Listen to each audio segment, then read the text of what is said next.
have Do heard you some. know USEC Mercado? You ask her to resign. I was instructed by the Vice President to call USEC Mercado and tell her that the principal has lost her trust and confidence in Sabi her. niyo po kanina, hindi po kayo nakikialam sa DepEd, di po ba? Your Honor, that was just an isolated incident. In this case, ginagawa ko po lang yung trabaho ko because the Vice President was also the Secretary of Education. You confirm that you were the one who asked USEC Mercado to resign. Yes, From I was DepEd. instructed by the Vice President to do so. In your capacity as a lawyer, Attorney Zulaika, do you believe that you have a legal basis to do that? Your Honor, Yes or no, Attorney? yes, I had legal basis to do that. Question number 1. Did you give her a copy of the complaint? Yes or no? No. Did you set a hearing for her? Yes or no? No, Your Honor. 3. Did you come up with a resolution on the issue that is being charged against her? Yes or no? No, I Your believe Honor. no. And therefore, you did not follow the requirements of due process. Attorney, you understand that this is the 6th hearing already? Yes, Your Honor. May I know if you watched the previous hearings?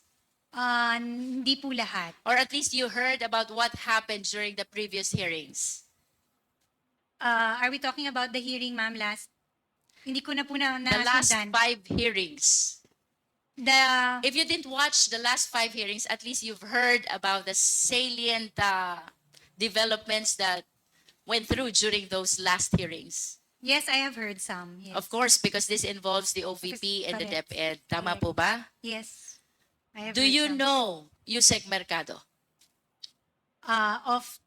She used to be with the Department of Education, Your Honor. That's what we understand as well. And you are with the Office of the Vice President. That is correct, Your Honor. Were there occasions when you also joined the operation or program implementation of the DepEd? No, Your Honor. Were there occasions that you met with the officials of the DepEd? All operational concerns that are brought to the Office of the Vice President, because at the same time, she was also then the Secretary of Education, are matters we refer to USEC POA when I he understand. was... But the question is about you, Attorney Zulaika.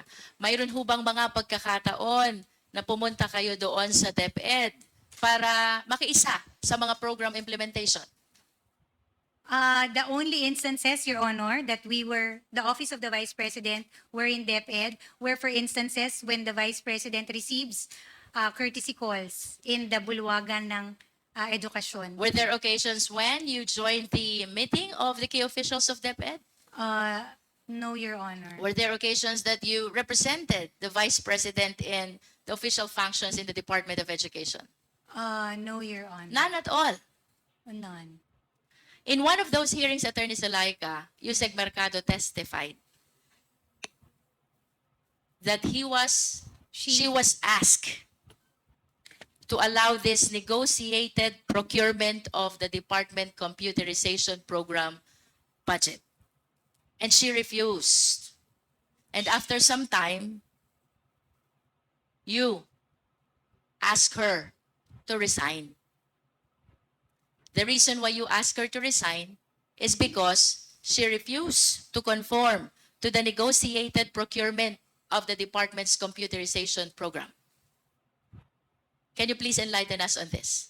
Your Honor, Mr. Chair, I was instructed by the Vice President to call USEC Mercado and tell her that the principal has lost her trust and confidence in Sabi her. niyo po kanina, hindi po kayo nakikialam sa DepEd, di po ba?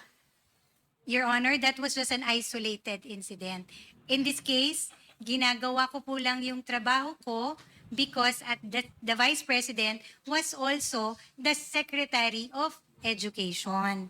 And in that instance, she said that I was to be the one to advise Ma'am Gloria that the principal has already lost her trust and confidence in Ms. Mercado for certain reasons, and that it cannot be Mr. Poa who will handle it, because to prevent friction among senior officials in the Department of Education. That the thought being, if it were Mr. Poa who will be the one to say that to Ma'am Gloria, it might create unnecessary friction in the working relationship of the senior officials of the Department of Education, Your Honor. But And at least, Attorney Zulaika, you confirm that you were the one who asked USEC Mercado to resign. yes, from I was DepEd. instructed by the Vice President to do so. In your capacity as a lawyer, Attorney Zulaika, do you believe that you have a legal basis to do that? Your Honor, Yes or no, Attorney? yes, I had legal basis to do that. Why? Because, Your Your Honor, office is with the OVP, and the person you're asking to resign is with the DepEd. Your Honor, as Because if you I will am the- be claiming that you have the legal basis to do that, then the people in the DepEd has the legal basis also to meddle in the operation and separation of employees of the OVP. Your Honor, Mr. Chair, for the record, this is an isolated incident. It was an instruction given to me by my principal, and at the same time, my principal was also the Secretary of Education. So it was a task that I simply did, which was to advise Ms. Mercado that given that the principal, to advise her that the principal has lost her trust and confidence in her, and then to please submit a letter of letter of resignation. That was a task I had to do. I did, Your Honor. Ginawa ko lang po Will yung you trabaho ko. welcome Attorney Zulaika, the DepEd official, coming into the office of the Vice President, meddling on the operation of the OVP? Would you welcome that? Yes or no? I believe no. Again, Your Honor, Mr. Chair, it was really an isolated incident where I was instructed by the Vice President, who was also the Secretary of Education during that time. Attorney, please enlighten us. Walk us through. Kwento niyo po sa amin. Paano po nangyari itong pagkikita ninyo at pag-uusap ninyo ni USEC Mercado? I was instructed first by the Vice President to call on Mr. Mercado. Kailan po yan? Ay, hindi ko na po maalala. At least the year and the month.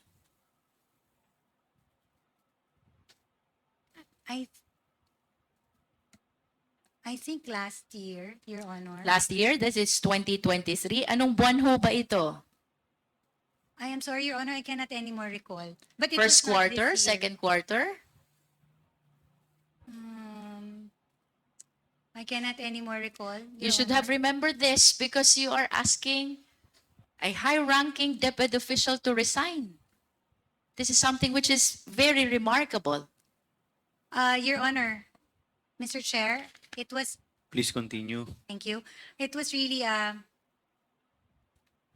task that was given to me, which I performed. Yes, but please walk us through. Paano, kailan, nagyari po itong pag-uusap niyong ito ni USEC Mercado? Hindi ko na po maalala yung time, ma'am. Or yung buwan o yung period. Saan po kayo nag-usap? Pinatawag po namin siya sa Office of the Vice President Central Office. And then, Uh, did you personally call her? No, Your Honor. So who called USEC Mercado? Mr. Lemuel Ortonio, I understand. Mr. Lemuel Ortonio. And then, what happened? Then she came to the office, Your Honor, and then we sat with her and then told her When you about- said we, who are among those Mr. who Lemuel talked with him? Ortonio. The three of you. Yes. Just the three of you. That is correct. And how did the conversation start? Sinabi po namin sa kanya na the reason that she's called there, and then we told her that we were instructed, we were operating on the instruction of the Vice President, who was also the Secretary of Education that time. We told her that the principal has lost her trust and confidence sa kanya, and for Would you know, Attorney Zulaika, kung gaano na katagal na nagtratrabaho si USEC Mercado sa DepEd when this incident happened? I would assume, Your Honor, that she has been working with the government for quite some time. Like 40 years? 30 years? Maybe, yes. And you will agree with me that This is a very serious thing, asking somebody to resign, somebody who has rendered service in the government for more than 30 years already. Tama po ba? Your Honor, Mr. Chair, this is not to also belittle the credentials of USEC Mercado. It is not. But the reason that I was instructed to tell her that the principal has lost her trust and confidence in her already, Your Honor. So, yun lang po yung sinabi ko at yun lang po Attorney, yung, you are a lawyer. It is fundamental upon us to follow due process. Did you accord USEC Mercado the fundamental right to due process? I told her the reasons why, Your Honor. Yes, did you give her ample opportunity to explain her side? Yes, USEC Mercado explained, but I told her that I was not the person that she was to talk to because I am not part of DepEd. I told her to take these concerns to the Chief of Staff or the Office of the Secretary in the Department of Education. Medyo unfair po yan, Attorney Sulaika. When you will be advising USEC Mercado that she has to tender her courtesy resignation, you will be claiming that that is an instruction coming from your principal. And now that Attorney Sulaika is trying to explain Attorney herself, Mercado. Attorney Mercado. USEC Mercado is trying to explain herself, you will be telling her that you do not belong to DepEd. I listened to her, Your Honor. I did. I listened to her. But at the end of the day, I cannot make that decision because I am not with the Department of Education. Of course, you understand the theory of constructive dismissal. Do you? You do. Because we are lawyers. Please enlighten the committee. What is constructive dismissal?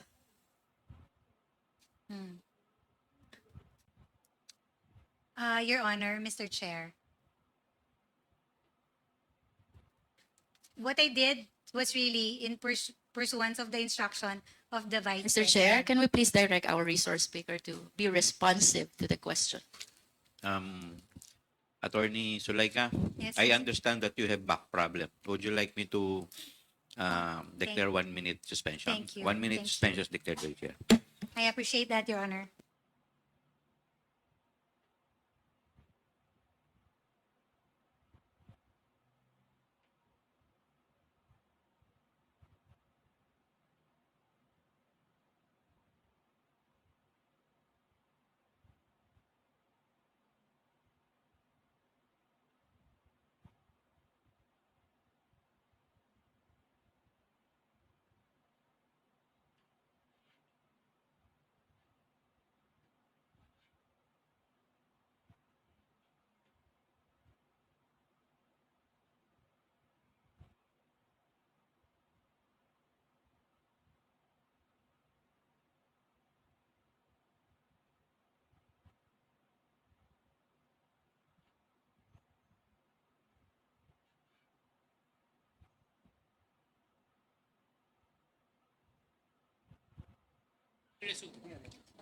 Pinapapahinga ng PAC. Session resumes. Thank you, Mr. Chair. Mr. Chair, just a quick, Deputy I- Speaker, I just couldn't help but AJ notice. Attorney Zulaika, can I just ask the identity of that person you were conferring with while we were at recess? Mr. Attorney Lito Go, Your Honor. Yeah, what he serves what purpose? Your Honor, in the subpoena, I was allowed and afforded counsel. Okay. No, I'm not denying you of that right. My question is, have they entered their appearance into the committee? Comsec, would you please enlighten us? Not yet, Your Honor, although they were also present here in the previous hearing of November 11, Your Honor. What do the rules of the committee dictate, Comsec? At least entry of appearance, Your Honor, for counsels. Even in our previous meetings, it was done, Your Honor. Okay, so to the lawyers, will you enter your appearance?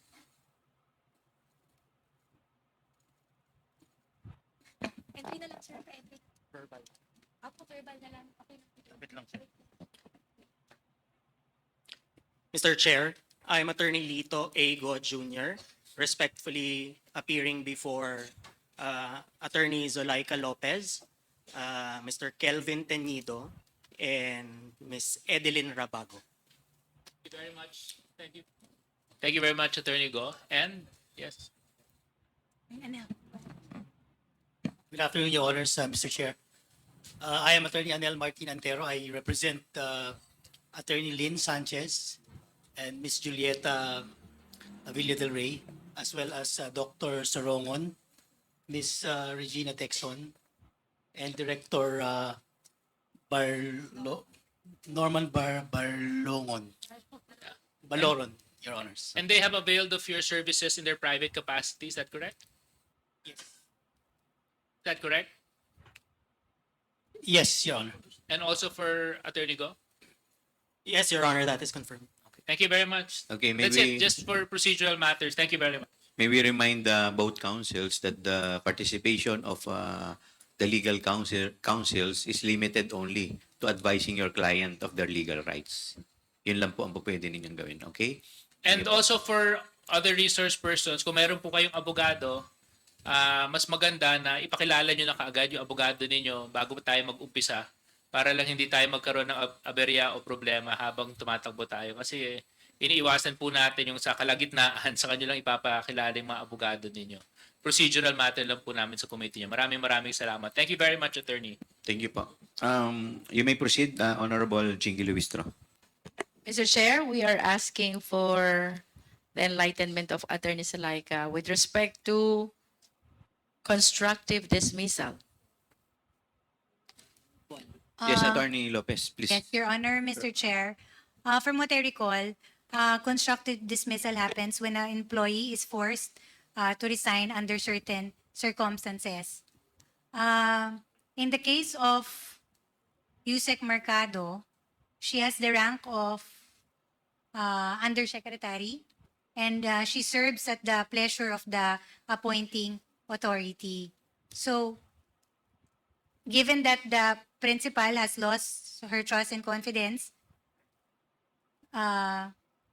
then we can also ask for her to resign. To add, Mr. Chair, by constructive dismissal, you are placed in a situation where you have no other option but to resign. I understand that USEC Mercado is occupying a position of confidence. However, Attorney Zolaika, you will agree with me that the requirements of due process, notice and hearing are fundamental. Did you follow the requirements of due process before you asked USEC Mercado to resign? I believe that the question is answerable by yes or no. I informed her, Your Honor, of the reasons why. She also Did you explained. follow the requirements of due process before you asked her to resign? Please be responsive. Yes, I followed the due process. If you procedure, Your did, Honor. mayroon ho ba kayong pwedeng i-present na notice of hearing where she can explain herself? What, Your Honor, if I may explain, in that isolated incident, I asked her, I told her the reasons why the principal has already lost her trust and confidence, and she did, which I think is a minimum, qualifies really as a due process. For what reasons were she being let go of? And then she also explained her side. She was given a chance to explain her side. Mr. Chair, if Attorney Zolaika is maintaining the position that she followed the requirements of due process, question number 1, did you give her a copy of the complaint? Yes or no? No. Did you set a hearing for her? Yes or no? No, Your Honor. 3, did you come up with a resolution on the issue that is being charged against her? Yes or no? No, I Your believe Honor. no. And therefore, you did not follow the requirements of due process. Mr. Chair, I wish Umani naman ito ng iba't ibang reaksyon mula sa ating mga netizens. Ayon kay Neil Kalina, napakagaling ni Atty. Lopez. Very calm at makikita mong lahat ng sinasabi ay makatutuhanan, kaya honesty is best policy. Pahayag naman ni Delphine Cabagi, bokya ang mga nagmamagaling na tuwad cam. Ang galing ng attitude ni Atty. Lopez. At ito naman ang saloobin mula sa ating kababayan na si Cara Molave. Hindi pala House of Congress ang dapat itawag dyan. Dapat the House of Yes or No. Tanong lang Luistro, abogado ka ba ni Mercado? Mga kababayan, feel free to comment below para maglabas ng saloobin sa balitang ito.